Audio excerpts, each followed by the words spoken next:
suprema esperanza de la tierra, oh buen Jesús, a quien desde la cuna iluminó la caridad doméstica, oh María, riquísima de gracia y única en el sagrado privilegio de amamantar al Hijo de Dios vivo y de cubrirlo de amorosos besos. Oh José, destinado entre los hombres para custodio de la Virgen Madre, y que fuiste llamado por el niño con el nombre dulcísimo de Padre. Gloria a ti, Jesucristo, que te hiciste obediente a tus padres terrenales, y gloria igual con el Divino Espíritu a la deidad de tu celeste Padre.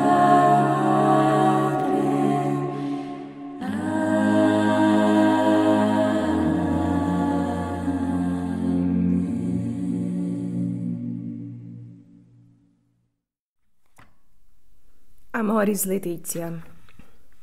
A alegria do amor. Sobre o amor na família. Exortação Apostólica Pós-Sinodal do Sumo Pontífice Francisco. Edições Loyola, canal Le Conde. Caros ouvintes, caso queiram acompanhar o que aqui está sendo lido, o link para o site do Vaticano está no descritivo.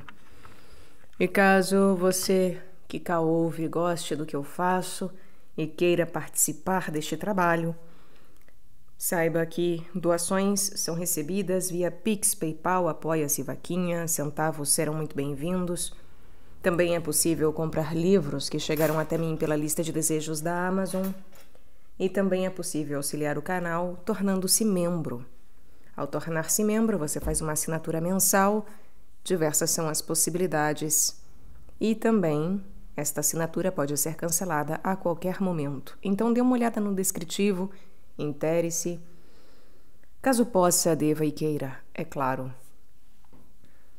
Por favor, curta, compartilhe, comente, inscreva-se no canal, caso já não tenha feito, pois tudo isso faz muita diferença em termos de engajamento. Obrigada pela presença. Eu desejo a todos uma boa escuta. Capítulo 4. O amor no matrimônio. Tudo o que foi dito não é suficiente para exprimir o evangelho do matrimônio e da família se não nos detivermos particularmente a falar do amor. Com efeito, não poderemos encorajar um caminho de fidelidade e doação recíproca se não estimularmos o crescimento, a consolidação e o aprofundamento do amor conjugal e familiar. De fato, a graça do sacramento do matrimônio destina-se, antes de tudo, a aperfeiçoar o amor dos cônjuges. Também aqui é verdade que, se tivesse toda a fé a ponto de remover montanhas, mas não tivesse amor, eu nada seria. Se eu gastasse todos os meus bens no sustento dos pobres e até me entregasse como escravo para me gloriar, mas não tivesse amor, de nada me aproveitaria. Mas a palavra amor, uma das mais usadas, muitas vezes aparece desfigurada. O nosso amor cotidiano. No chamado Hino à Caridade, escrito por São Paulo, vemos algumas características do amor verdadeiro. O amor é paciente, é benfazejo, não é invejoso, não é presunçoso, nem se incha de orgulho, nada faz de vergonhoso, não é interesseiro, não se encoleriza, nem leva em conta o mal sofrido, não se alegra com a injustiça, mas fica alegre com a verdade. Ele desculpa tudo, crê tudo, espera tudo, suporta tudo. Isto pratica-se e cultiva-se na vida que os esposos partilham dia a dia entre si e com seus filhos. Por isso, vale a pena deter-se a esclarecer o significado das expressões desse texto, tendo em vista uma aplicação à existência concreta de cada família. Paciência. A primeira palavra usada é makrotimei. Não sei se essa é a pronúncia correta. A sua tradução não é simplesmente suporta tudo, porque esta ideia é expressa no final do versículo 7º. O sentido encontra-se na tradução grega do texto do Antigo Testamento, onde se diz que Deus é lento para a ira. Uma pessoa mostra-se paciente quando não se deixa levar pelos impulsos interiores e evita agredir. A paciência é uma qualidade do Deus da aliança que convida a imitá-lo também na vida familiar. Os textos nos quais Paulo usa este termo devem ser lidos à luz do livro da sabedoria. Ao mesmo tempo que se louva a moderação de Deus para dar tempo ao arrependimento, insiste-se no seu poder que se manifesta quando atua com misericórdia. A paciência de Deus é exercício da misericórdia de Deus para com o pecador e manifesta o verdadeiro poder. Ter paciência não é deixar que nos maltratem permanentemente e nem tolerar agressões físicas ou permitir que nos tratem como objetos. O problema surge quando exigimos que as relações sejam idílicas ou que as pessoas sejam perfeitas, ou quando nos colocamos no centro esperando que se cumpra unicamente a nossa vontade. Então tudo nos impacienta, tudo nos leva a agir com agressividade. Se não cultivarmos a paciência, sempre acharemos desculpas para responder com ira, acabando por nos tornarmos pessoas que não sabem conviver, antissociais, incapazes de dominar os impulsos, e a família tornar-se-á um campo de batalha. Por isso, a palavra de Deus exorta-nos: desapareça do meio de vós todo amargor e exaltação, toda ira e gritaria, ultrajes e toda espécie de maldade. Esta paciência reforça-se quando reconheço que o outro, assim como é, também tem direito a viver comigo nesta terra. Não importa se é um estorvo para mim, se altera os meus planos, se me incomoda com seu modo de ser ou com as suas ideias, se não é em tudo como eu esperava. O amor possui sempre um sentido de profunda compaixão, que leva a aceitar o outro como parte deste mundo, mesmo quando age de modo diferente do que eu desejaria. Atitude de serviço. Vem depois a palavra Jresteuetai. Começa com J. Não sei se a pronúncia é de fato com J ou seria como um I. Me perdoem. Iresteuetai, talvez, ou Jresteuetai, eu não sei. É a única vez que aparece em toda a Bíblia e deriva de Jrestos ou Irestos, pessoa boa que mostra sua bondade nas ações. Pessoa boa que mostra sua bondade nas ações. Mas pelo lugar onde está, ou seja, em estrito paralelismo com o verbo anterior, é seu complemento. Deste modo, Paulo pretende esclarecer que a paciência, nomeada em primeiro lugar, não é uma postura totalmente passiva, mas há de ser acompanhada por uma atividade, uma reação dinâmica e criativa perante os outros. Indica que o amor beneficia e promove os outros, por isso traduz-se como prestável. No conjunto do texto, vê-se que Paulo quer insistir que o amor não é apenas um sentimento, mas deve ser entendido no sentido que o verbo amar tem em hebraico, fazer o bem. Como dizia Santo Inácio de Loyola, o amor deve ser colocado mais nas obras do que nas palavras. Assim poderá mostrar toda a sua fecundidade, permitindo-nos experimentar a felicidade de dar, a nobreza e a grandeza de doar-se superabundantemente, sem calcular nem reclamar pagamento, mas apenas pelo prazer de dar e servir. Curando a inveja. Em seguida, rejeita-se, como contrária ao amor, uma atitude expressa como zeloi.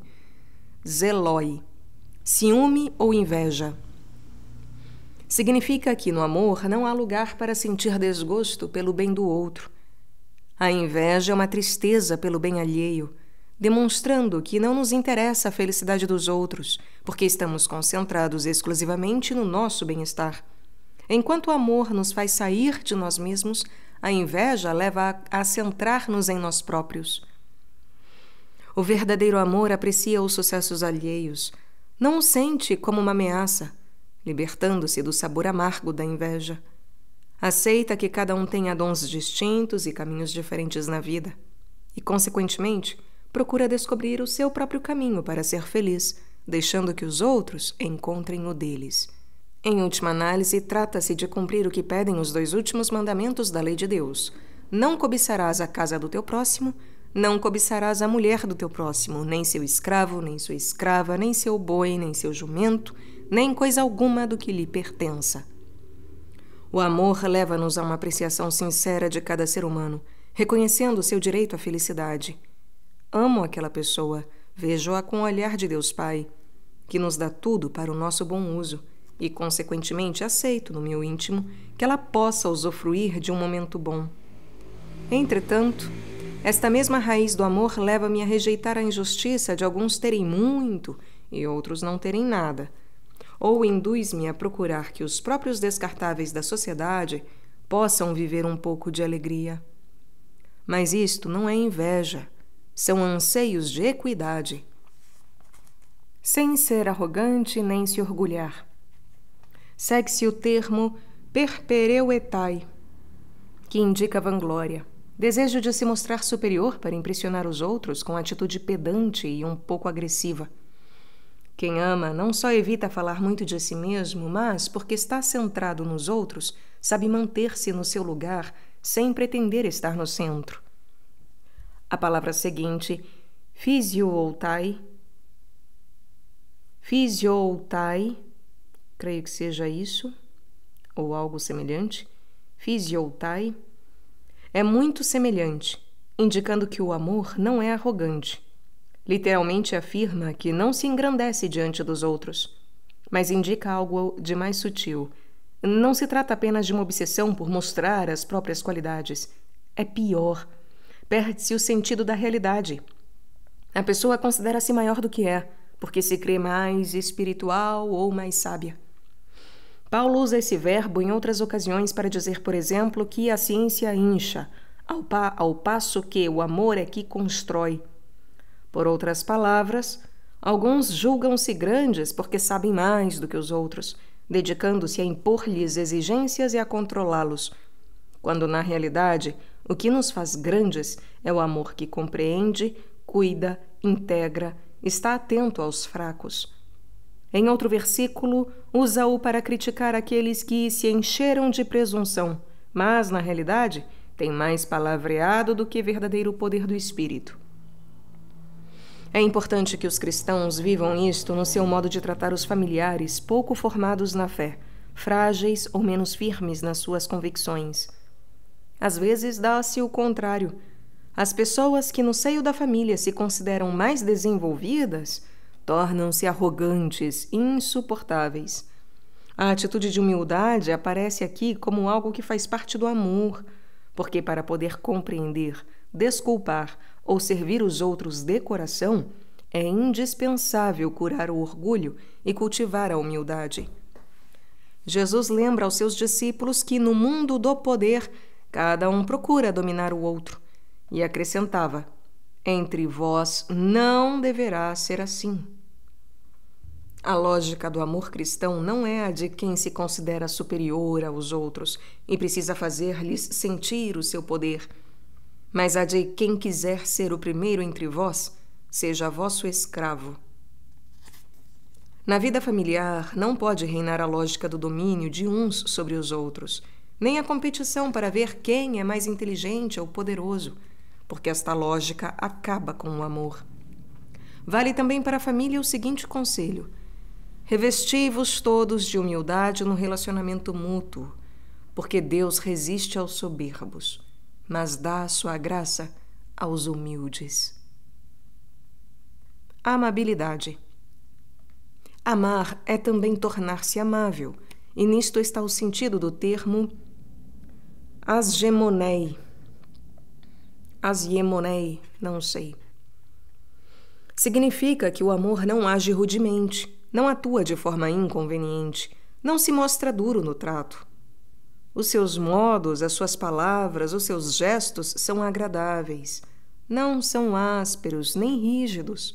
Detesta fazer os outros sofrerem. A cortesia é uma escola de sensibilidade e altruísmo, que exige que a pessoa cultive a sua mente e os seus sentidos, aprenda a ouvir, a falar e, em certos momentos, a calar. Ser amável não é um estilo que o cristão possa escolher ou rejeitar. Faz parte das exigências irrenunciáveis do amor. Por isso, todo ser humano está obrigado a ser afável com aqueles que o rodeiam. Diariamente entrar na vida do outro, mesmo quando faz parte da nossa existência, exige a delicadeza de uma atitude não invasiva que renova a confiança e o respeito. E quanto mais íntimo e profundo for o amor, tanto mais exigirá o respeito pela liberdade e a capacidade de esperar que o outro abra a porta do seu coração. A fim de se predispor para um verdadeiro encontro com o outro, requer-se um olhar amável pousado nele. Isto não é possível quando reina um pessimismo que põe em evidência os defeitos e erros alheios, talvez para compensar os próprios complexos. Um olhar amável faz com que nos detenhamos menos nos limites do outro, podendo assim tolerá-lo e unirmos-nos em algum projeto comum, apesar de sermos diferentes. O amor amável gera vínculos, cultiva laços, cria novas redes de integração, constrói um tecido social firme. Deste modo, uma pessoa protege-se a si mesma, pois sem sentido de pertença, não se pode sustentar uma entrega aos outros, acabando cada um por buscar apenas as próprias conveniências, e aí a convivência torna-se impossível. Uma pessoa antissocial julga que os outros existem para satisfazer as suas necessidades e, quando o fazem, cumprem apenas o seu dever. Neste caso, não haveria espaço para a amabilidade do amor e a sua linguagem. A pessoa que ama é capaz de dizer palavras de incentivo, que reconfortam, fortalecem, consolam, estimulam. Vejamos, por exemplo, algumas palavras que Jesus dizia às pessoas. Coragem, filho, teus pecados estão perdoados. Grande é a tua fé. Levanta-te. Vai em paz. Não tenhais medo. Não são palavras que humilham, angustiam, irritam, desprezam. Na família, é preciso aprender esta linguagem amável de Jesus. Desprendimento. Como se diz muitas vezes, para amar os outros é preciso primeiro amar a si mesmo. Todavia, este hino à caridade afirma que o amor não procura o seu próprio interesse, ou não procura o que é seu. Esta expressão aparece ainda em outro texto. Não cuide somente do que é seu, mas também do que é dos outros. Perante uma afirmação assim clara da Sagrada Escritura, deve-se evitar dar prioridade ao amor a si mesmo, como se fosse mais nobre do que o dom de si aos outros. Certa prioridade do amor a si mesmo só se pode entender como condição psicológica, pois uma pessoa que seja incapaz de amar a si mesma sente dificuldade em amar os outros. Quem é mau para si, para quem será bom? Quem tem inveja de si mesmo, ninguém é pior do que ele. Eclesiástico. Mas o próprio Tomás de Aquino explicou ser mais próprio da caridade querer amar do que querer ser amado. E que, de fato, as mães, que são as que mais amam, procuram mais amar do que ser amadas. Por isso, o amor pode superar a justiça e transbordar gratuitamente, sem esperar coisa alguma em troca, até chegar ao amor maior, que é dar a vida pelos outros. Mas será possível um desprendimento assim, que permite dar gratuitamente e dar até o fim? Sem dúvida, porque é o que pede o Evangelho. De graça recebestes, de graça deveis dar. Sem violência interior. Se a primeira expressão do hino nos convidava à paciência, que evita reagir bruscamente perante as fraquezas ou erros dos outros, agora aparece outra palavra. Paroxinetai. Paroxinetai. Que diz respeito a uma reação interior de indignação provocada por algo exterior. Trata-se de uma violência interna, uma irritação recôndita que nos põe à defesa perante os outros, como se fossem inimigos molestos a evitar. Alimentar essa agressividade íntima nada traz de proveitoso, serve apenas para nos adoentar, acabando por nos isolar. A indignação é saudável, quando nos leva a reagir perante uma grave injustiça, mas é prejudicial quando tende a impregnar todas as nossas atitudes para com os outros. O Evangelho convida a olhar primeiro a trave na própria vista, e nós, cristãos, não podemos ignorar o convite constante da Palavra de Deus para não se alimentar a ira. Não te deixes vencer pelo mal. Não esmoreçamos na prática do bem. Uma coisa é sentir a força da agressividade que irrompe, e outra é consentir nela, deixar que se torne uma atitude permanente. Podeis irar-vos, contanto que não pequeis. Não se ponha o sol sobre a vossa ira. Por isso, nunca se deve terminar o dia sem fazer as pazes na família. E como devo fazer as pazes? Ajoelhar-me? Não. Para restabelecer a harmonia familiar, basta um pequeno gesto. Uma coisa de nada. É suficiente uma carícia, sem palavras. Mas nunca permitais que o dia em família termine sem fazer as pazes. A reação interior perante um mal que nos causam os outros deveria ser, antes de tudo, abençoar no coração, desejar o bem do outro, pedir a Deus que o liberte e cure. Abençoai, porque para isto fostes chamados, para serdes herdeiros da bênção. Se tivermos de lutar contra um mal, façamo-lo, mas sempre digamos não à violência interior. Perdão. Se permitirmos a entrada de um mau sentimento no nosso íntimo, damos lugar ao ressentimento que se aninha no coração. A frase logizetai tokakon, não tenho a menor ideia se esta é a pronúncia correta, me perdoem. A frase logizetai tokakon significa que se tem em conta o mal, trá-lo gravado, ou seja, está ressentido. O contrário disto é o perdão. Perdão fundado em uma atitude positiva que procura compreender a fraqueza alheia e encontrar desculpas para outra pessoa, como Jesus que diz: Pai, perdoa-lhes, eles não sabem o que fazem. Entretanto, a tendência costuma ser a de buscar cada vez mais culpas, imaginar cada vez mais maldades, supor todo tipo de más intenções, e assim o ressentimento vai crescendo e cria raízes. Deste modo, qualquer erro ou queda do cônjuge pode danificar o vínculo de amor e a estabilidade familiar. O problema é que, às vezes, atribui-se a tudo a mesma gravidade, com o risco de tornar-se cruel perante qualquer erro do outro. A justa reivindicação dos próprios direitos torna-se mais uma persistente e constante sede de vingança do que uma sã defesa da própria dignidade. Quando estivermos ofendidos ou desiludidos, é possível e desejável o perdão, mas ninguém diz que é fácil. A verdade é que a comunhão familiar só pode ser conservada e aperfeiçoada com um grande espírito de sacrifício. Exige, de fato, de todos e de cada um, pronta e generosa disponibilidade à compreensão, à tolerância, ao perdão, à reconciliação. Nenhuma família ignora como o egoísmo, o desacordo, as tensões, os conflitos agridem de forma violenta e, às vezes mortal, a comunhão. Daqui as múltiplas e variadas formas de divisão da vida familiar.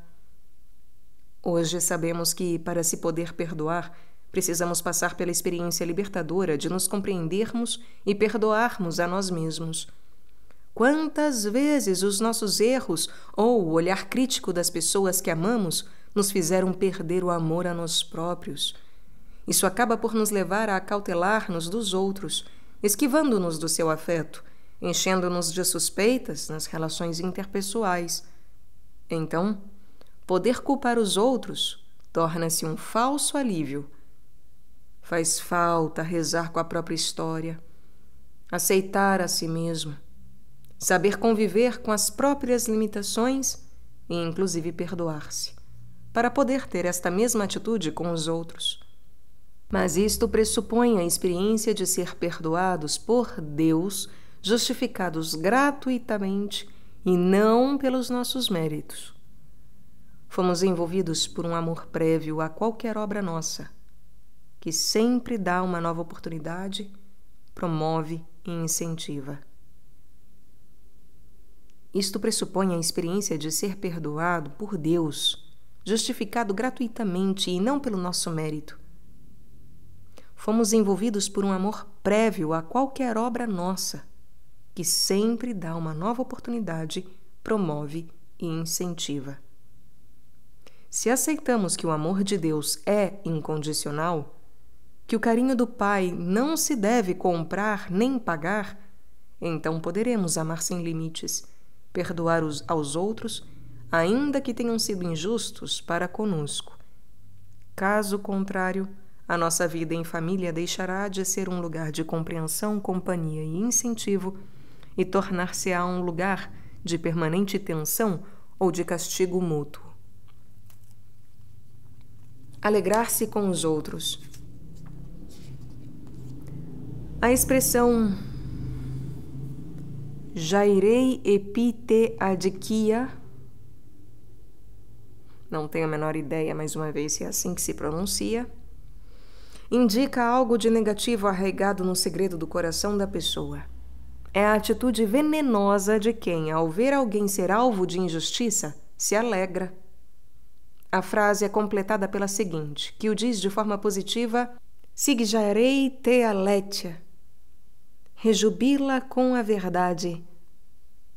Por outras palavras, alegra-se com o bem do outro, quando se reconhece a sua dignidade, quando se apreciam as suas capacidades e as suas boas obras.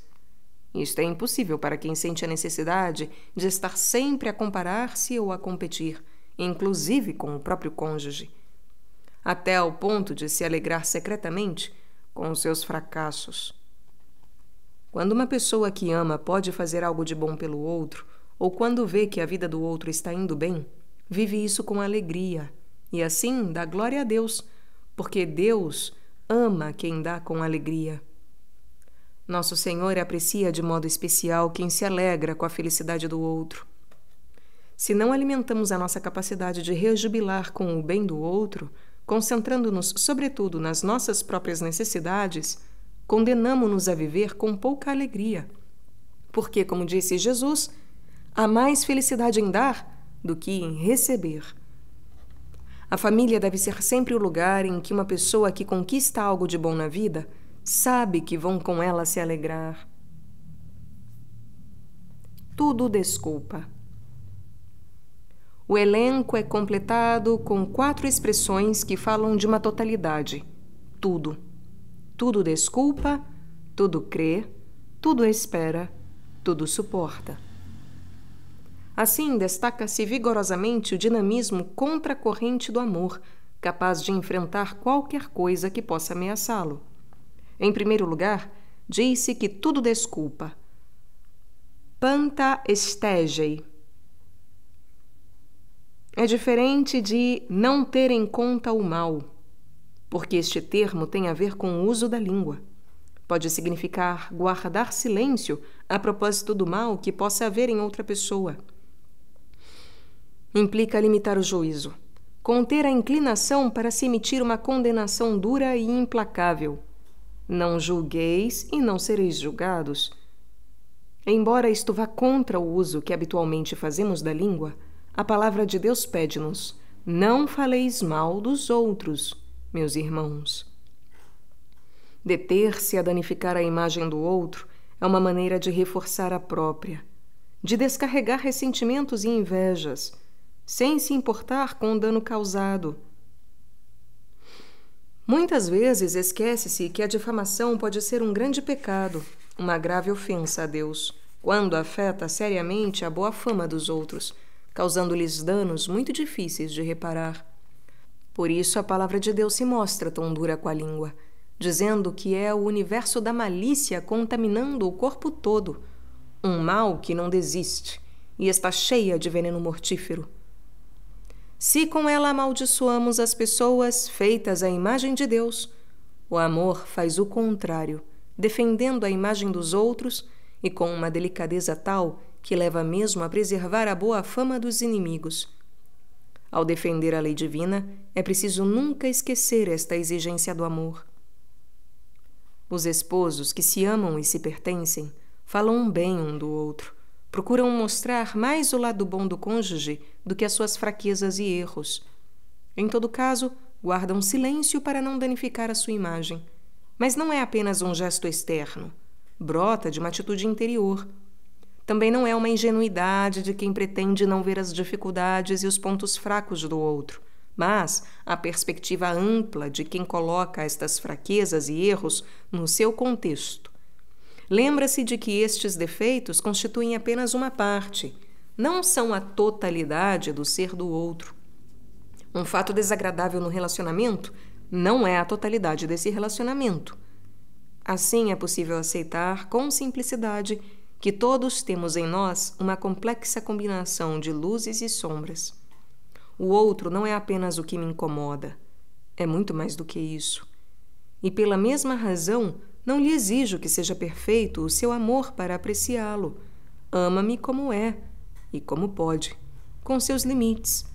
Mas o fato de seu amor ser imperfeito não significa que seja falso ou que não seja real. É real, mas limitado e terreno.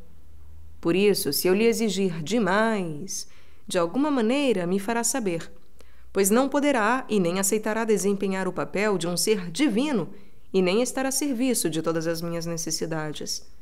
O amor convive com a imperfeição, desculpa-a e sabe guardar silêncio perante os limites do ser amado. Confia.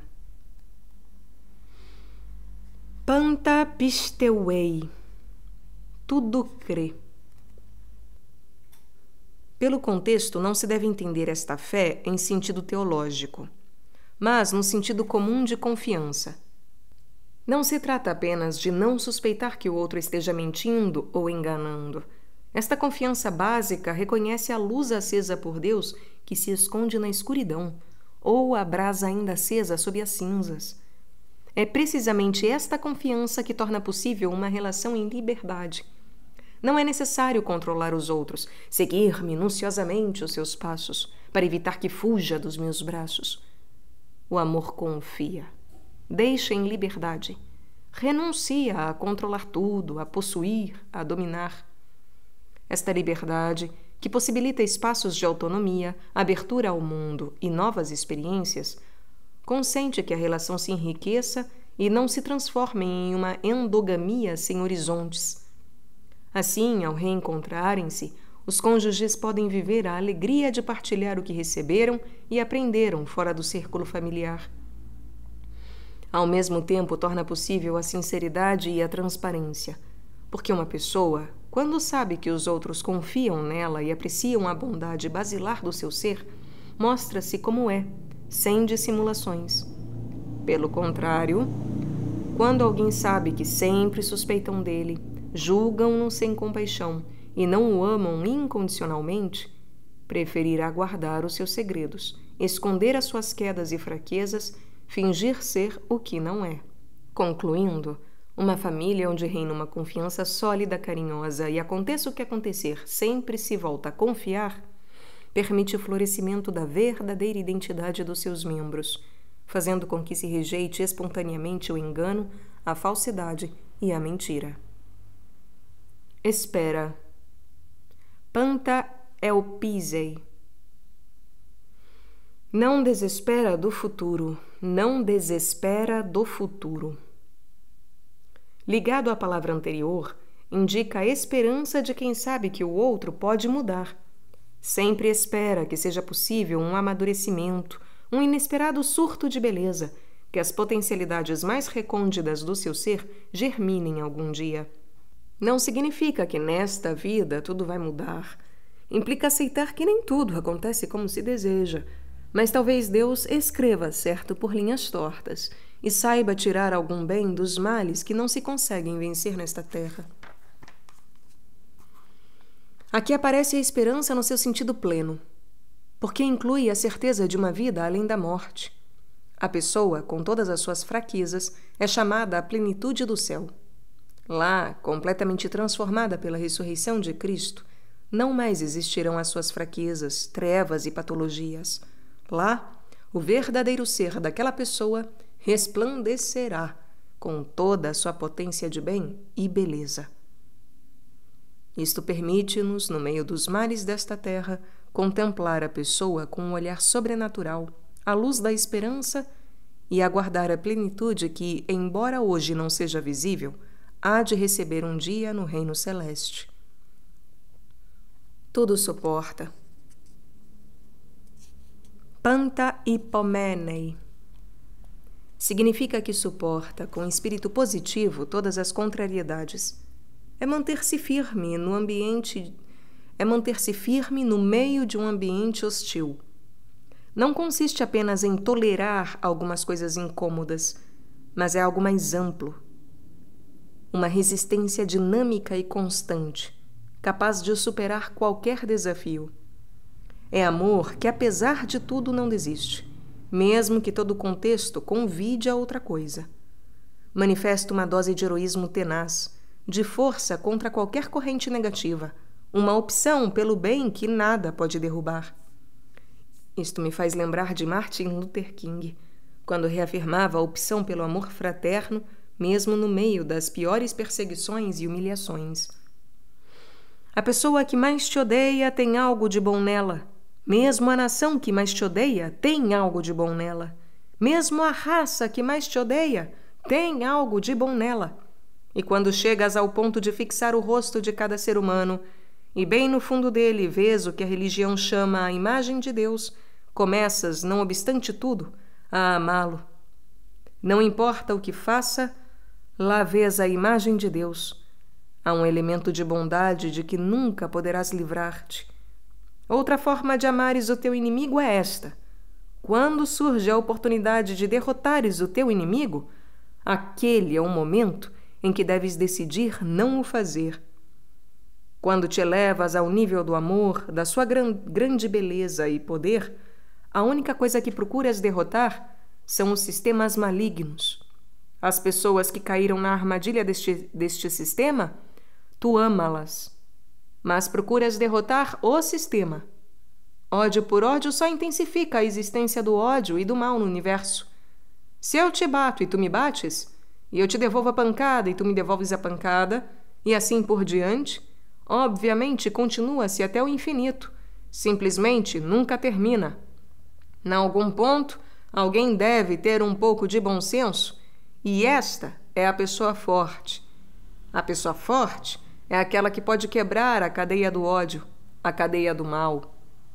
Alguém deve ter bastante fé e moralidade para quebrar e injetar dentro da própria estrutura do universo o elemento forte e poderoso do amor.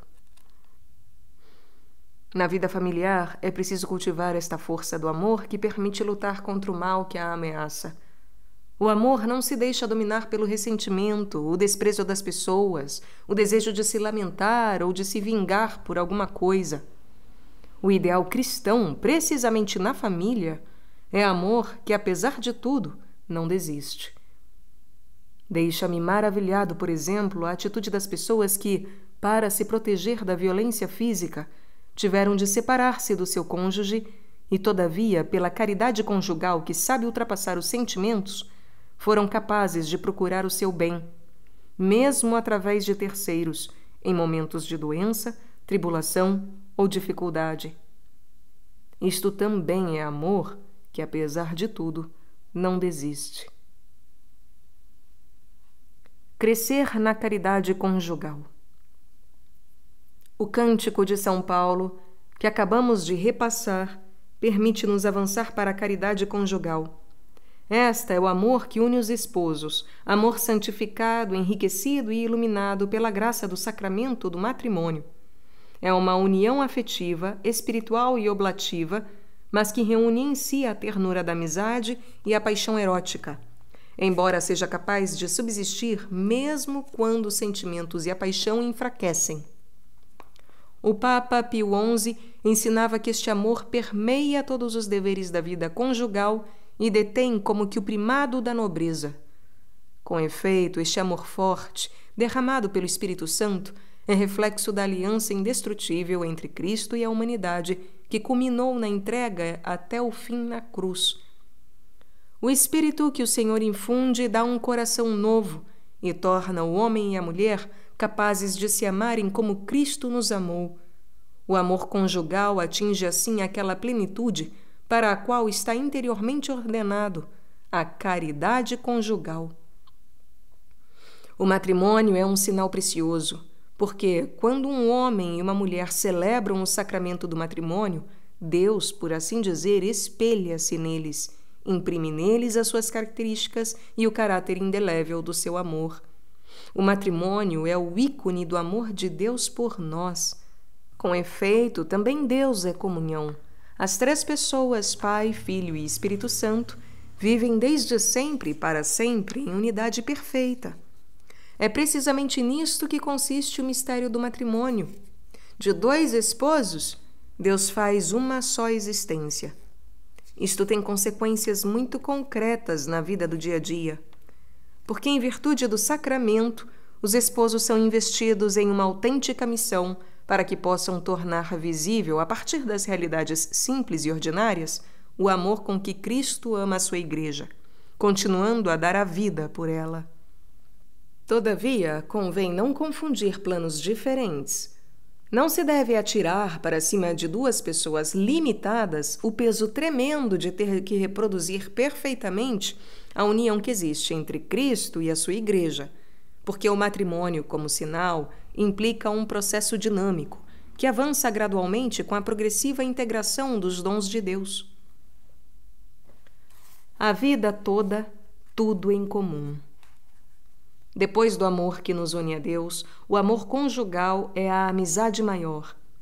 É uma união que tem todas as características de uma boa amizade: busca do bem do outro, reciprocidade, intimidade, ternura, estabilidade e uma semelhança entre os amigos que se vai construindo com a vida partilhada. O matrimônio, porém, acrescenta a tudo isso uma exclusividade indissolúvel que se expressa no projeto estável de partilhar e construir juntos toda a existência.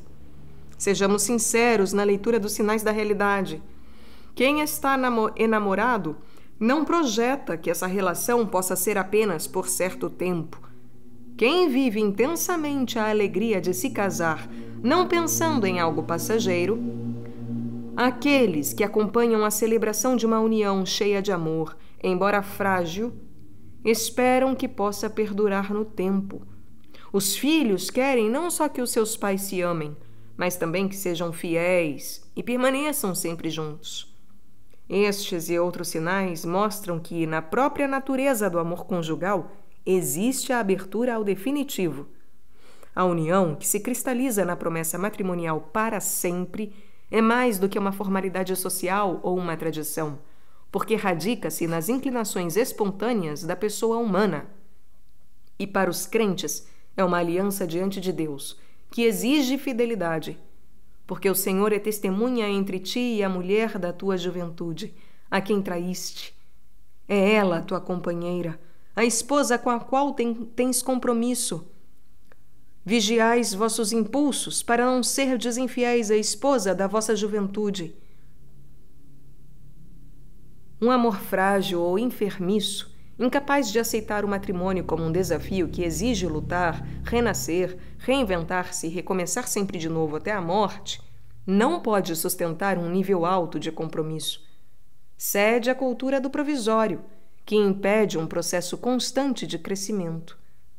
Mas prometer um amor que dure para sempre é possível quando se descobre um desígnio maior que os próprios projetos, que nos sustenta e permite doar o futuro inteiro à pessoa amada. Para que este amor possa passar por todas as provações e manter-se fiel contra tudo, requer-se o dom da graça que o fortalece e eleva. Como dizia São Roberto Bellarmino, o fato de um só se unir com uma só em um vínculo indissolúvel, de modo que não possam separar-se, sejam quais forem as dificuldades, e mesmo quando se perdeu a esperança da prole, isto não pode acontecer sem um grande mistério. Além disso, o matrimônio é uma amizade que inclui as características próprias da paixão, mas sempre orientada para uma união cada vez mais firme e intensa. Com efeito, não foi instituído só em ordem à procriação, mas para que o amor mútuo se exprima convenientemente, aumente e chegue à maturidade. Esta amizade peculiar entre um homem e uma mulher adquire um caráter totalizante, que só se verifica na união conjugal. E precisamente por ser totalizante, esta união também é exclusiva, fiel e aberta à geração. Partilha-se tudo, incluindo a sexualidade, sempre no mútuo respeito. O Concílio Vaticano II expressou isso ao dizer que, unindo o humano e o divino, esse amor leva os esposos ao livre e recíproco dom de si mesmos, que se manifesta com a ternura do afeto e com as obras, e penetra toda a sua vida. Alegria e beleza. No matrimônio, convém cuidar da alegria do amor. Quando a busca do prazer é obsessiva, encerra-nos em uma coisa só e não permite encontrar outros tipos de satisfações. Pelo contrário, a alegria expande a capacidade de desfrutar e permite-nos encontrar prazer em realidades variadas, mesmo nas fases da vida em que o prazer se apaga. Por isso, dizia São Tomás, que se usa a palavra alegria para se referir à dilatação da amplitude do coração. A alegria matrimonial, que pode ser vivenciada mesmo no meio do sofrimento, implica aceitar que o matrimônio é uma combinação necessária de alegrias e fadigas, de tensões e repousos, de sofrimentos e libertações, de satisfações e buscas, de aborrecimentos e prazeres, sempre no caminho da amizade que impele os esposos a cuidarem um do outro. Prestam-se recíproca ajuda e serviço. O amor de amizade chama-se caridade, quando capta e aprecia o valor sublime que tem o outro. A beleza, o valor sublime do outro, que não coincide com os seus atrativos físicos ou psicológicos, permite-nos saborear o caráter sagrado da pessoa, sem a imperiosa necessidade de possuí-la. Na sociedade de consumo, o sentido estético empobrece-se, e assim se apaga a alegria. Tudo se destina a ser comprado, possuído ou consumido, incluindo as pessoas. Ao contrário, a ternura é uma manifestação deste amor que se liberta do desejo de posse egoísta. Leva-nos a vibrar à vista de uma pessoa, com imenso respeito e certo receio de lhe causar dano ou tirar a sua liberdade. O amor pelo outro implica este gosto de contemplar e apreciar o que é belo e sagrado do seu ser pessoal, que existe para além de minhas necessidades.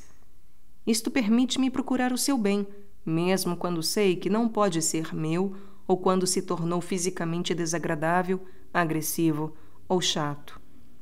Por isso, do amor pelo qual uma pessoa me é agradável, depende que lhe dê algo de graça. A experiência estética do amor exprime-se no olhar que contempla o outro como fim em si mesmo, ainda que o outro esteja doente, velho ou privado de atrativos sensíveis. O olhar que aprecia tem uma enorme importância, e recusá-lo habitualmente faz dano. Às vezes, quantas coisas fazem os cônjuges e os filhos para ser considerados e tidos em conta? Muitas feridas e crises têm a sua origem no momento em que deixamos de nos contemplar. Isto é o que exprimem algumas queixas e reclamações que se ouvem nas famílias. O meu marido não me olha. Para ele parece que eu sou invisível. Por favor, olha para mim quando falo com você. A minha mulher já não me olha. Agora só tem olhos para os filhos. Minha casa? Não interesso a ninguém. Sequer me veem. É como se eu não existisse. O amor abre os olhos e permite ver melhor. Além de tudo, quanto vale um ser humano? O amor abre os olhos e permite ver melhor. Além de tudo, quanto vale um ser humano? A alegria deste amor contemplativo deve ser cultivada. Uma vez que somos feitos para amar, sabemos que não há maior alegria do que partilhar um bem. Dá e recebe, e alegra a ti mesmo. As alegrias mais intensas da vida surgem quando se pode provocar a felicidade dos outros, em uma antecipação do céu. Vem a calhar recordar uma cena feliz do filme A Festa de Babette, quando a generosa cozinheira recebe um abraço agradecido e este elogio. Como deliciarás os anjos! É doce e consoladora a alegria de fazer as delícias para os outros, vê-los usufruir delas. Este júbilo, efeito do amor fraterno, não é o da vaidade de quem olha para si mesmo, mas o do amante que se compraz no bem do ser amado, que transborda para o outro e se torna fecundo nele. Por outro lado, a alegria renova-se no sofrimento. Como dizia Santo Agostinho, quanto mais grave for o perigo no combate, tanto maior é o gozo no triunfo. Depois de ter sofrido e lutado unidos, os cônjuges podem experimentar que valeu a pena, porque conseguiram algo de bom, aprenderam alguma coisa juntos, ou podem apreciar melhor o que têm. Poucas alegrias humanas são tão profundas e festivas como quando duas pessoas que se amam conquistaram conjuntamente algo que lhes custou um grande esforço compartilhado. Casar-se por amor. Quero dizer aos jovens que nada disto é prejudicado quando o amor assume a modalidade da instituição matrimonial. Quero dizer aos jovens que nada disto é prejudicado quando o amor assume a modalidade da instituição matrimonial. A união encontra nesta instituição o modo de canalizar a sua estabilidade e o seu crescimento real e concreto. É verdade que o amor é muito mais do que um consentimento externo ou uma forma de contrato matrimonial, mas é igualmente certo que a decisão de dar ao matrimônio uma configuração visível na sociedade com certos compromissos manifesta a sua relevância, mostra a seriedade da identificação com o outro, indica uma superação do individualismo de adolescente e expressa a firme opção de pertencerem um ao outro. Casar-se é uma maneira de exprimir que realmente se abandonou o ninho materno para tecer outros laços fortes e assumir uma nova responsabilidade perante outra pessoa. Isto vale muito mais do que uma mera associação espontânea para mútua compensação, que seria a privatização do matrimônio. Este, como instituição social, é proteção e instrumento para o compromisso mútuo, para o amadurecimento do amor, para que a opção pelo outro cresça em solidez, concretização e profundidade, e possa, por sua vez, cumprir a sua missão na sociedade. Por isso, o matrimônio supera qualquer moda passageira e persiste. A sua essência está radicada na própria natureza da pessoa humana e do seu caráter social. Implica uma série de obrigações, mas estas brotam do próprio amor, um amor decidido e generoso, que é capaz de arriscar o futuro. Semelhante opção pelo matrimônio expressa a decisão real e afetiva de transformar dois caminhos em um só, aconteça o que acontecer e contra todo e qualquer desafio. Pela seriedade de que se reveste este compromisso público de amor, não pode ser uma decisão precipitada, mas, pela mesma razão, também não pode ser adiado indefinidamente.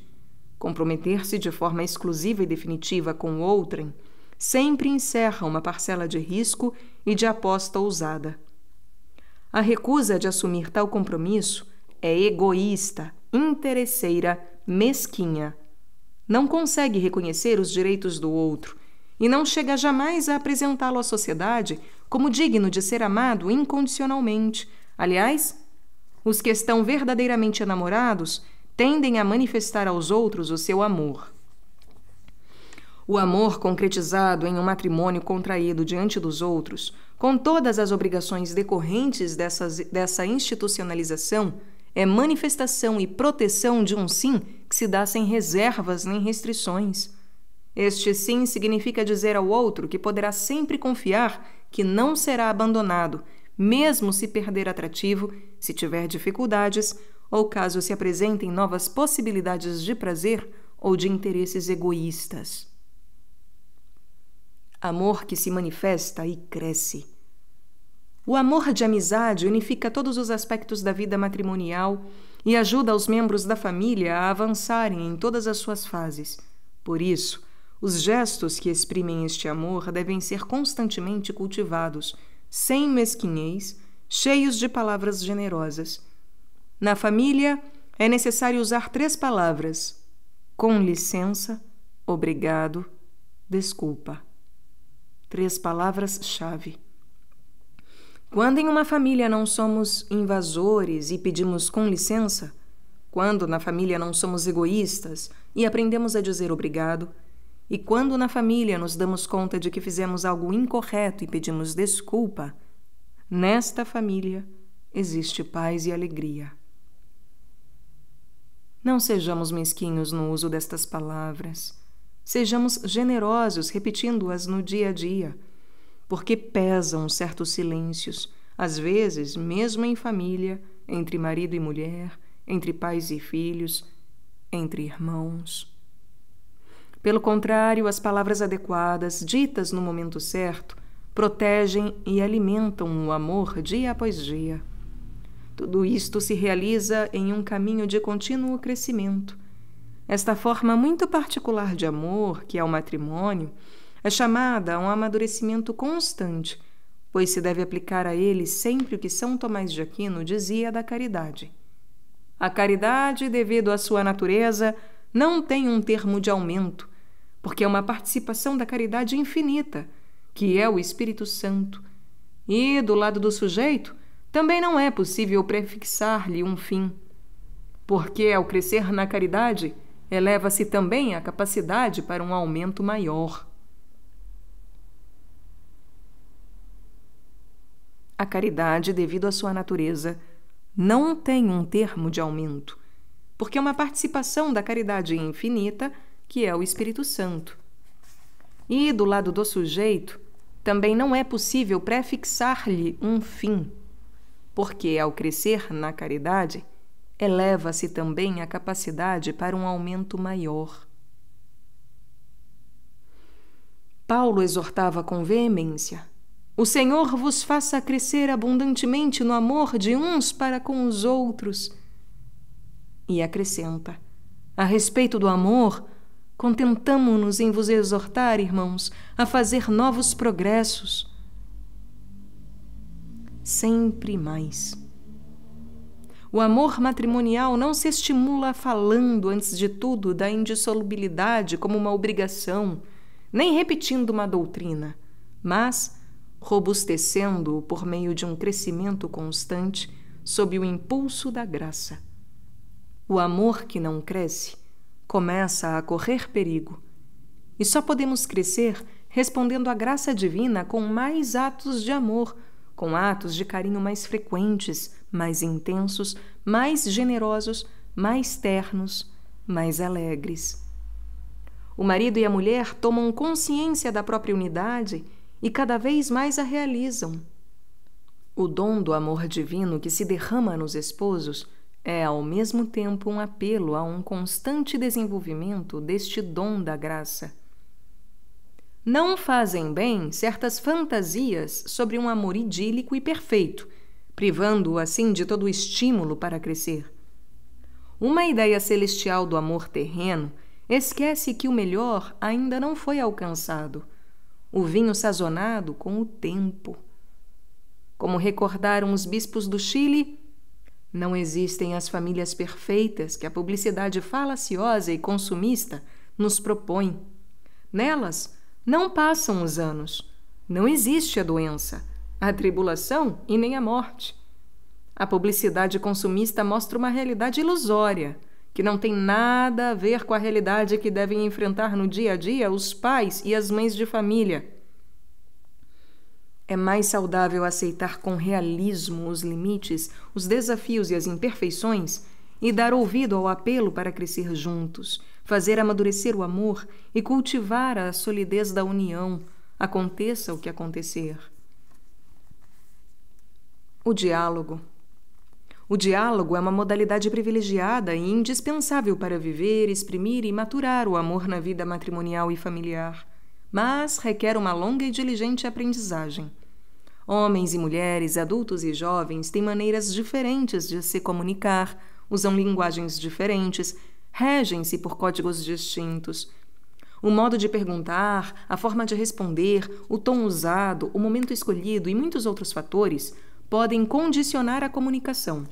Além disso, é sempre necessário cultivar algumas atitudes que são expressão de amor e tornam possível o diálogo autêntico. Reservar tempo de qualidade, que permita escutar com paciência e atenção até que o outro tenha manifestado tudo o que precisava comunicar, isto requer a ascese de não começar a falar antes do momento apropriado. Em vez de começar a dar opiniões ou conselhos, é preciso assegurar-se de ter escutado tudo o que o outro tem necessidade de dizer. Isto implica fazer silêncio interior, para escutar sem ruídos no coração e na mente. Despojar-se das pressas, colocar de lado as próprias necessidades e urgências, dar espaço. Muitas vezes, um dos cônjuges não precisa de uma solução para os seus problemas, mas de ser ouvido. Tem de sentir que se apreendeu a sua mágoa, a sua desilusão, o seu medo, a sua ira, a sua esperança, o seu sonho. Todavia, é frequente ouvir estes queixumes. Não me ouve. E quando parece que ouve, na realidade está pensando em outra coisa. Enquanto eu falo, tenho a sensação de que está esperando que acabe logo. Quando falo com você, tenta mudar de assunto ou me dá respostas rápidas para encerrar a conversa. Desenvolver o hábito de dar real importância ao outro. Trata-se de dar valor à sua pessoa. Reconhecer que tem direito de existir, pensar de maneira autônoma e ser feliz. É preciso nunca subestimar o que o outro diz ou reivindica, ainda que seja necessário exprimir o meu ponto de vista.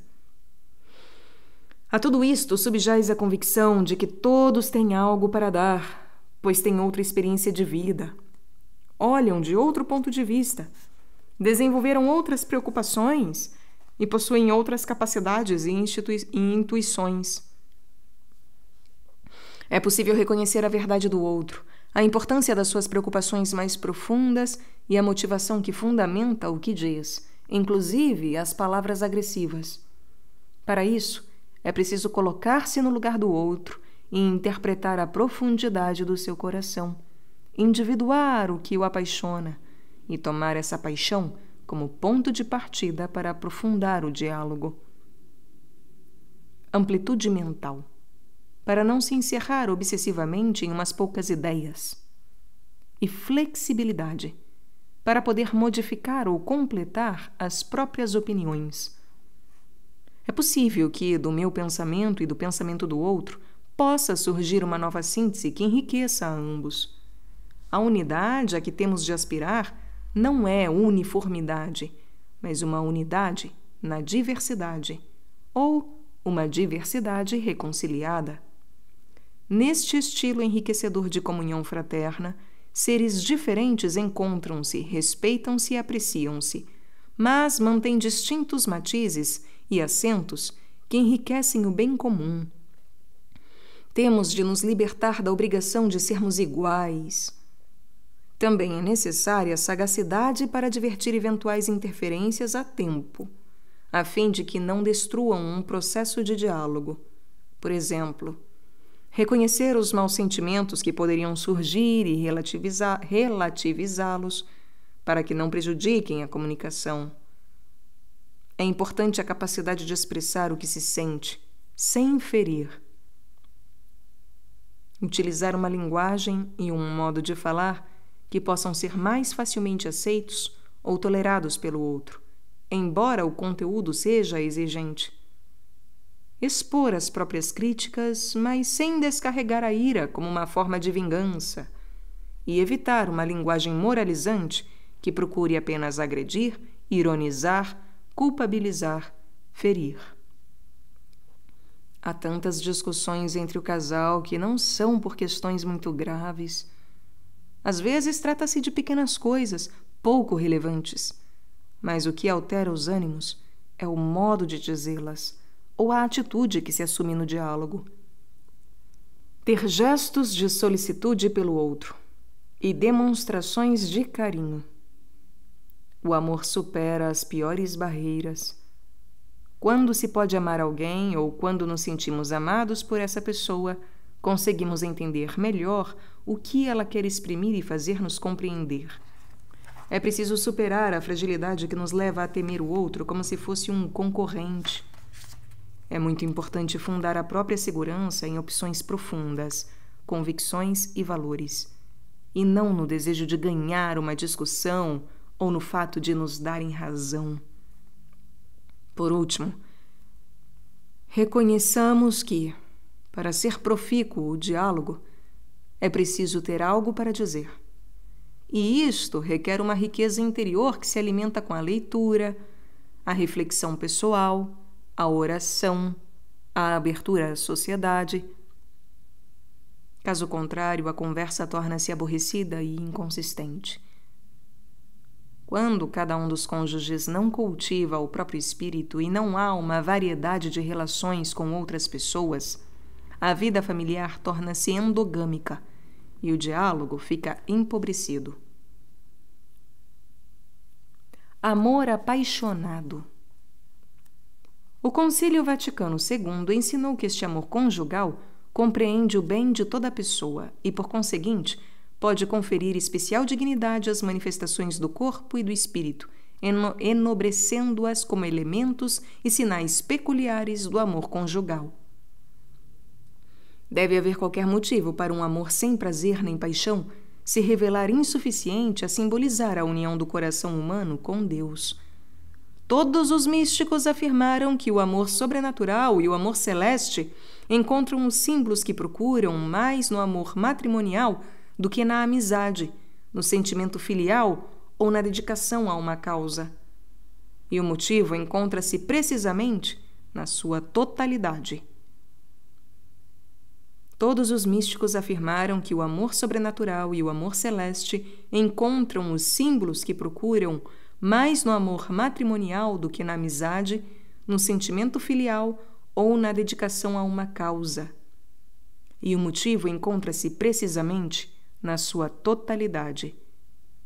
Sendo assim, por que não determos-nos a falar dos sentimentos e da sexualidade no matrimônio? O mundo das emoções, desejos, sentimentos, emoções, os clássicos os chamavam de paixões, ocupam um lugar importante no matrimônio. Geram-se quando o outro se torna presente e intervém na minha vida. É próprio de todo ser vivo tender para outra realidade, e esta tendência reveste-se sempre de sinais afetivos basilares, prazer ou sofrimento, alegria ou tristeza, ternura ou receio.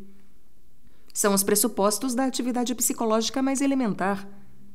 O ser humano é um vivente desta terra, e tudo que faz e busca está carregado de paixões. Verdadeiro homem, Jesus vivia as coisas com grande emotividade. Por isso, sofria com a rejeição de Jerusalém. E por esta situação, chorou. Compadecia-se também à vista da multidão atribulada. Vendo os outros a chorar, comovia-se e perturbava-se. E ele mesmo chorou pela morte de um amigo.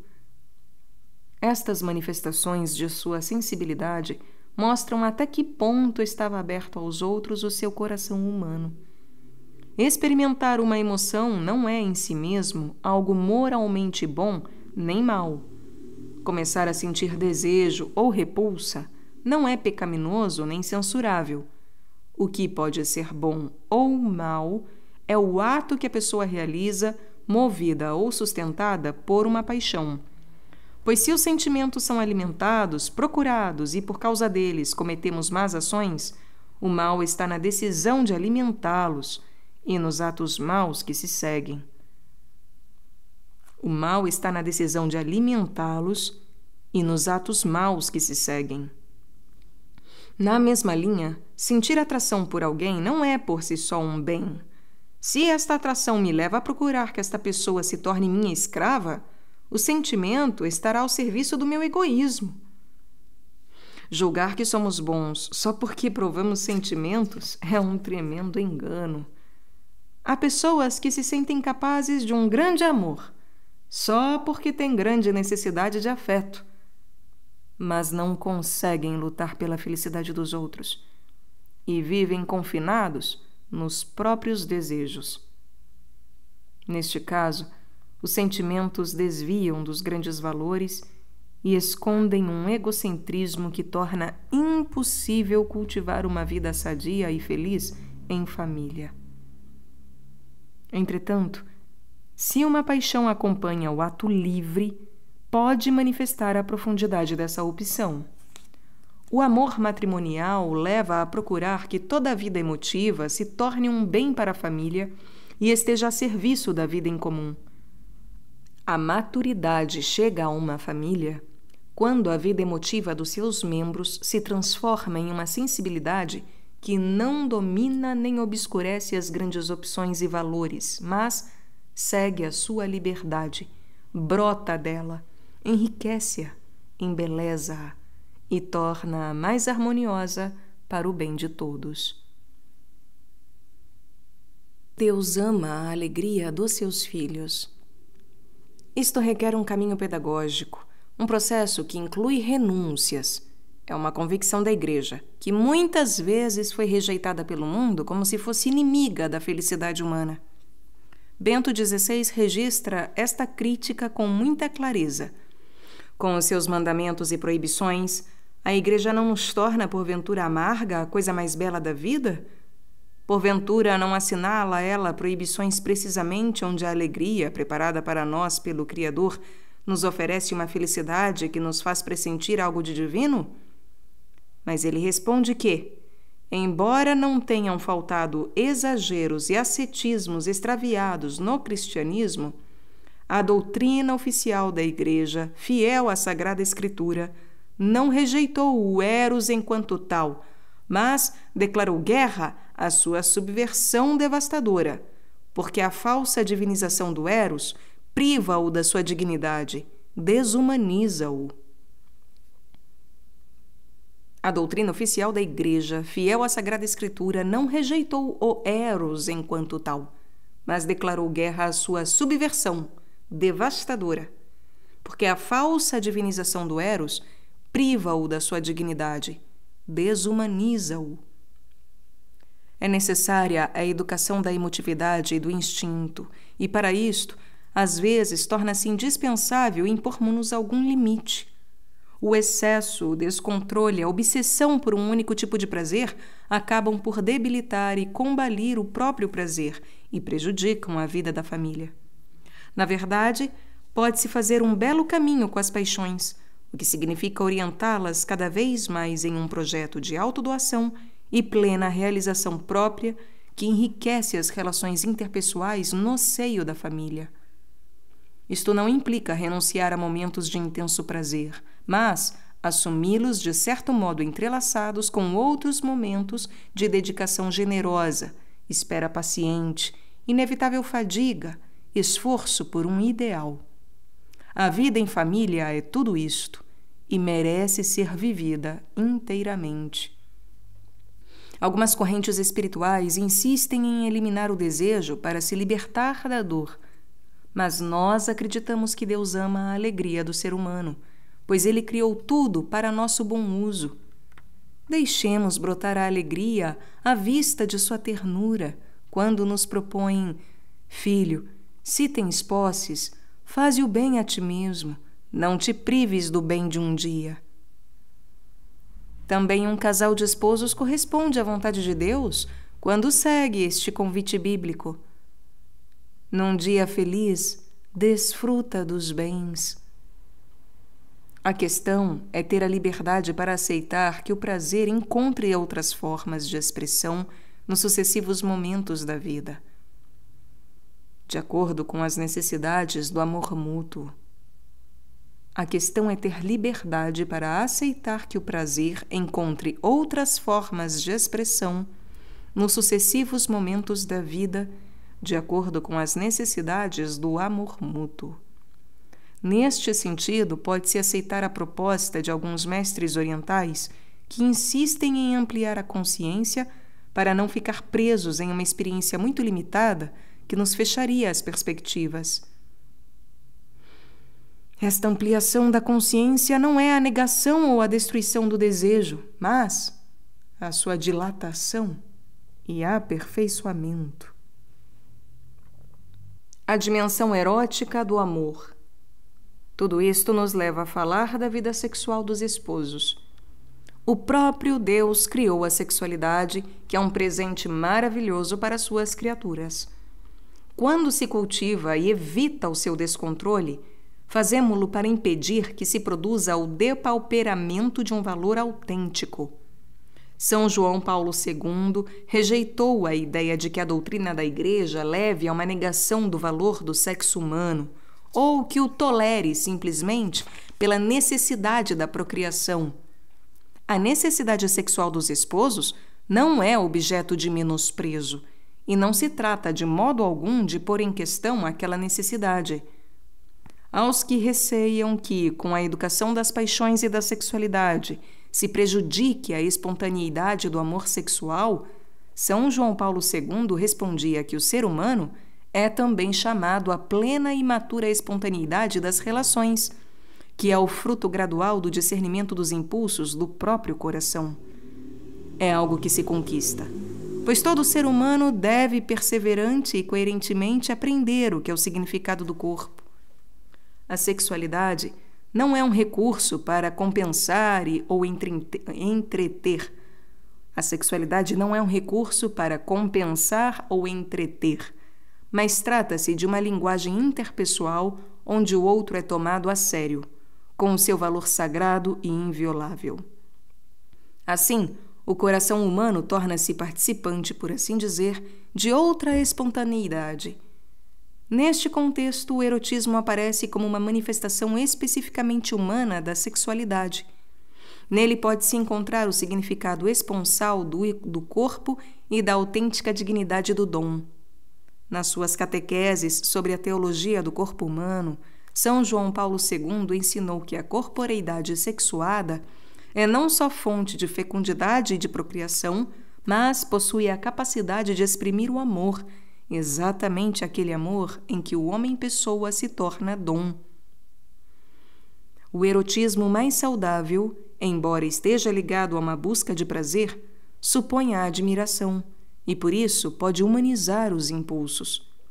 Assim, não podemos, de maneira alguma, entender a dimensão erótica do amor como um mal permitido ou como um peso tolerável para o bem da família, mas como dom de Deus, que embeleza o encontro dos esposos. Tratando-se de uma paixão sublimada pelo amor que admira a dignidade do outro, torna-se uma afirmação amorosa, plena e cristalina, mostrando-nos de que maravilhas é capaz o coração humano. E assim, por um momento, sente-se que a existência humana foi um sucesso. Violência e manipulação. No contexto desta visão positiva da sexualidade, é oportuno apresentar o tema na sua integridade e com um realismo são, pois não podemos ignorar que muitas vezes a sexualidade se despersonaliza e enche de patologias, de modo que se torna cada vez mais ocasião e instrumento de afirmação do próprio eu e de satisfação egoísta dos próprios desejos e instintos. Neste tempo, também a sexualidade corre grande risco de se ver dominada pelo espírito venenoso do usa e joga fora. Com frequência, o corpo do outro é manipulado como uma coisa que se conserva enquanto proporciona satisfação e se despreza quando perde o atrativo. Podem-se, porventura, ignorar ou dissimular as formas constantes de domínio, prepotência, abuso, perversão e violência sexual que resultam de uma distorção do significado da sexualidade e sepultam a dignidade dos outros e o apelo ao amor sob uma escura procura de si mesmo? Nunca é demais lembrar que, mesmo no matrimônio, a sexualidade pode tornar-se fonte de sofrimento e manipulação. Por isso, devemos reafirmar claramente que um ato conjugal imposto ao próprio cônjuge, sem consideração pelas suas condições e pelos seus desejos legítimos, não é um verdadeiro ato de amor e nega, por isso mesmo, uma exigência de reta ordem moral nas relações entre os esposos. Os atos próprios da união sexual dos cônjuges correspondem à natureza da sexualidade querida por Deus, se forem vividos de modo autenticamente humano. Por isso, São Paulo exortava, neste assunto, ninguém prejudique ou lese o irmão. E não obstante ele escrevesse em uma época em que dominava uma cultura patriarcal, na qual a mulher era considerada um ser completamente subordinado ao homem, todavia, ensinou que a sexualidade deve ser uma questão a discutir entre os cônjuges. Levantou a possibilidade de adiar as relações sexuais por algum tempo, mas de comum acordo. São João Paulo II fez uma advertência muito sutil quando disse que o homem e a mulher são ameaçados pela insaciabilidade. Por outras palavras, são chamados a uma união cada vez mais intensa, mas correm o risco de pretender apagar as diferenças e a distância inevitável que existe entre os dois. Com efeito, cada um possui uma dignidade própria e irrepetível. Quando o bem precioso da pertença recíproca se transforma em domínio, muda essencialmente a estrutura de comunhão na relação interpessoal. Na lógica do domínio, o dominador acaba também negando a sua própria dignidade e, em última análise, deixa de identificar-se subjetivamente com o próprio corpo, porque ele tira todo o significado. Vive o sexo como evasão de si mesmo e como renúncia à beleza da união. É importante deixar claro a rejeição de toda forma de submissão sexual. Por isso, convém evitar toda a interpretação inadequada do texto da Carta aos Efésios, onde se pede que as mulheres sejam submissas aos maridos. São Paulo exprime-se em categorias culturais próprias daquela época. Nós não devemos assumir esta roupagem cultural, mas a mensagem revelada que subjaz ao conjunto da perícope. Retomemos a sábia explicação de São João Paulo II. O amor exclui todo gênero de submissão, pelo qual a mulher se tornasse serva ou escrava do marido. A comunidade ou unidade que devem constituir por causa do matrimônio realiza-se através de uma recíproca doação, que é também submissão mútua. Por isso se diz que os maridos devem amar suas mulheres como amam seu próprio corpo. Na realidade, o texto bíblico convida a superar o cômodo individualismo para viver disponíveis aos outros. Sede submissos uns aos outros. Entre os cônjuges, esta recíproca submissão adquire um significado especial, devendo-se entender como uma pertença mútua livremente escolhida, com um conjunto de características de fidelidade, respeito e solicitude. A sexualidade está ao serviço desta amizade conjugal de modo inseparável, porque tende a procurar que o outro viva em plenitude. Entretanto, a rejeição das distorções da sexualidade e do erotismo nunca deveria levar-nos ao seu desprezo nem ao seu descuido. O ideal do matrimônio não pode configurar-se apenas como uma doação generosa e sacrificada, onde cada um renuncia a qualquer necessidade pessoal e se preocupa apenas por fazer o bem ao outro, sem satisfação alguma. Lembremo-nos de que um amor verdadeiro também sabe receber do outro, é capaz de se aceitar como vulnerável e necessitado, não renuncia a receber com gratidão sincera e feliz as expressões corporais do amor na carícia, no abraço, no beijo e na união sexual. Bento XVI era claro a este respeito. Se o homem aspira a ser somente espírito e quer rejeitar a carne como uma herança apenas animalesca, então espírito e corpo perdem a sua dignidade. Por esta razão, o homem também não pode viver exclusivamente no amor oblativo, descendente. Não pode limitar-se sempre a dar. Deve também receber.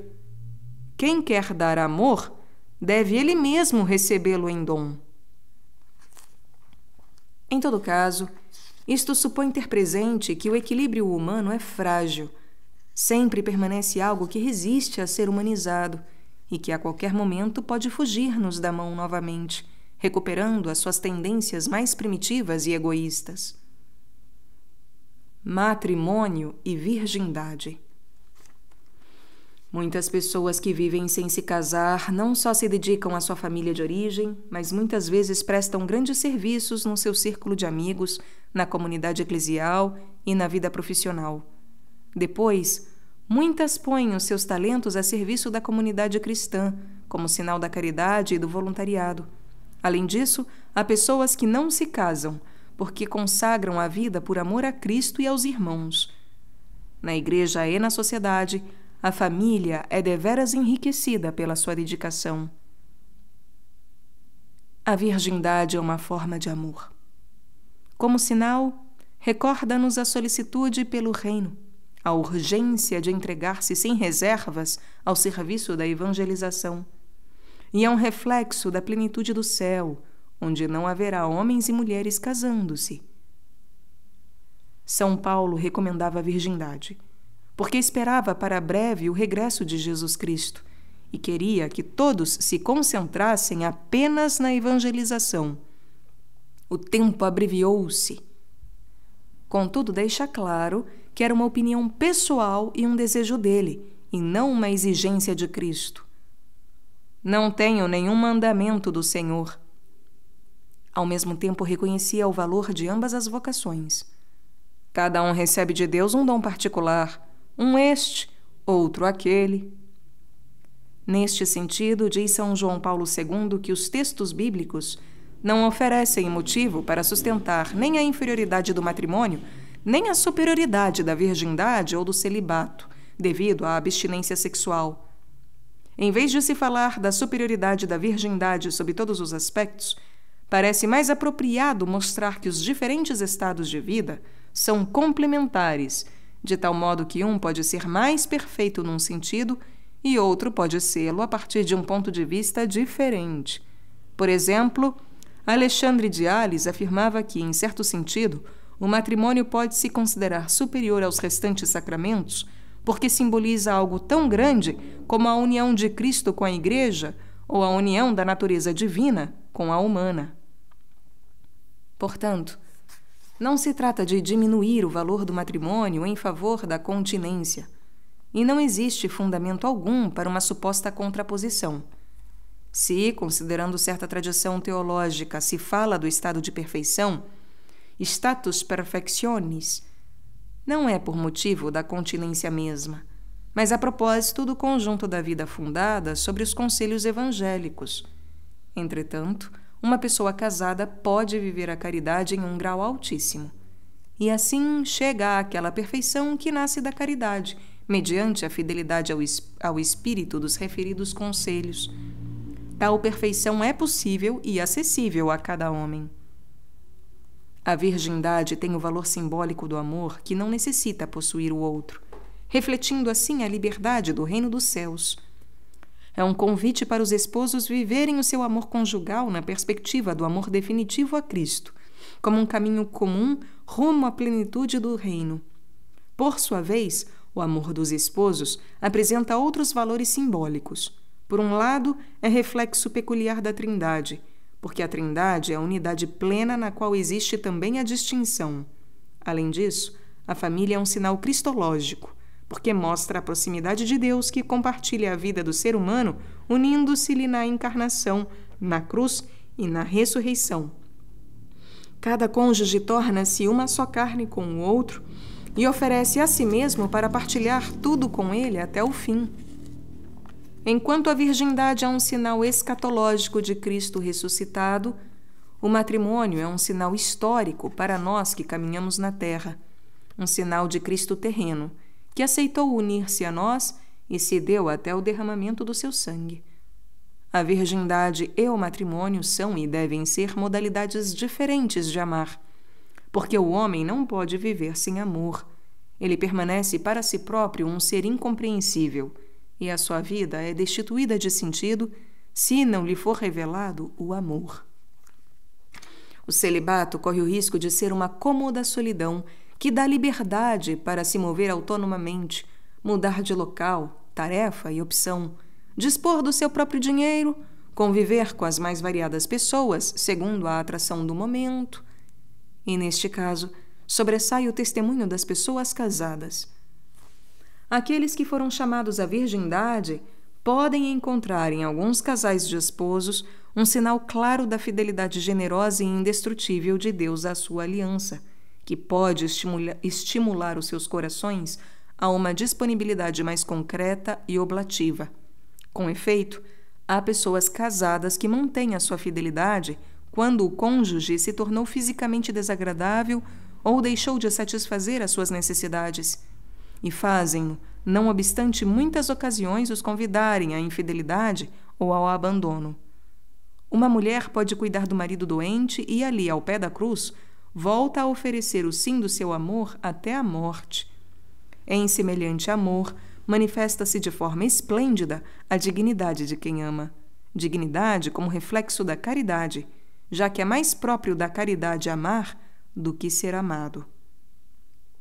Uma capacidade de serviço oblativo e carinhoso pode ser observada também em muitas famílias com filhos difíceis e até ingratos. Isto faz desses pais um sinal do amor livre e desinteressado de Jesus. Tudo isto se torna para as pessoas celibatárias um convite a viverem a sua dedicação ao reino com maior generosidade e disponibilidade. Hoje, a secularização ofuscou o valor de uma união para toda a vida e debilitou a riqueza da dedicação matrimonial, pelo que é preciso aprofundar os aspectos positivos do amor conjugal. A transformação do amor. O alongamento da vida provocou algo que não era comum em outros tempos.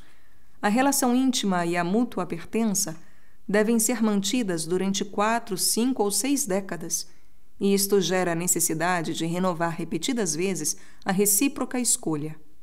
Talvez o cônjuge já não esteja apaixonado com um desejo sexual intenso, que o atraia para outra pessoa, mas sente o prazer de lhe pertencer e que esta pessoa lhe pertença, de saber que não está só, de ter um cúmplice que conhece tudo da sua vida e da sua história e tudo partilha. É o companheiro no caminho da vida, com quem se pode enfrentar as dificuldades e gozar das coisas lindas. Também isto gera uma satisfação que acompanha a decisão própria do amor conjugal. Não é possível prometer que teremos os mesmos sentimentos durante a vida inteira, mas podemos ter um projeto comum estável. Comprometer-nos a amar-nos e a viver unidos até que a morte nos separe, e viver sempre uma rica intimidade. O amor que nos prometemos supera toda a emoção, sentimento ou estado de ânimo, embora possa incluí-los. É um querer-se bem mais profundo, com uma decisão do coração que envolve toda a existência. Assim, no meio de um conflito não resolvido e ainda que muitos sentimentos confusos girem pelo coração, mantém-se viva dia a dia a decisão de amar, de se pertencer, de partilhar a vida inteira e continuar a amar-se e perdoar-se. Cada um dos dois realiza um caminho de crescimento e mudança pessoal. No curso de tal caminho, o amor celebra cada passo, cada nova etapa. Na história de um casal, a aparência física muda, mas isso não é motivo para que a atração amorosa diminua. Um cônjuge enamora-se pela pessoa inteira do outro, com uma identidade própria, e não apenas pelo corpo. Embora este corpo, independentemente do desgaste do tempo, nunca deixe de expressar de alguma forma aquela identidade pessoal que cativou o coração. Quando os outros já não podem reconhecer a beleza desta identidade, o cônjuge enamorado continua a ser capaz de individuá-la com o instinto do amor, e o carinho não desaparece. Reitera a sua decisão de lhe pertencer, volta a escolhê-lo e exprime esta escolha em uma proximidade fiel e cheia de ternura. A nobreza da sua opção pelo outro, por ser intensa e profunda, desperta uma nova forma de emoção no cumprimento desta missão conjugal. Com efeito, a emoção provocada por outro ser humano como pessoa não tende de per si para o ato conjugal. Adquire outras expressões sensíveis, porque o amor é uma única realidade, embora com distintas dimensões. Caso a caso, pode uma ou outra dimensão sobressair mais. O vínculo encontra novas modalidades e exige a decisão de reatá-lo repetidamente, e não só para conservá-la, mas para fazê-lo crescer. É o caminho de se construir dia após dia. Entretanto, nada disto é possível se não se invoca o Espírito Santo, se não se clama todos os dias pedindo a sua graça, se não se procura a sua força sobrenatural, se não lhe fazemos presente o desejo de que derrame o seu fogo sobre o nosso amor para fortalecê-lo, orientá-lo e transformá-lo em cada nova situação.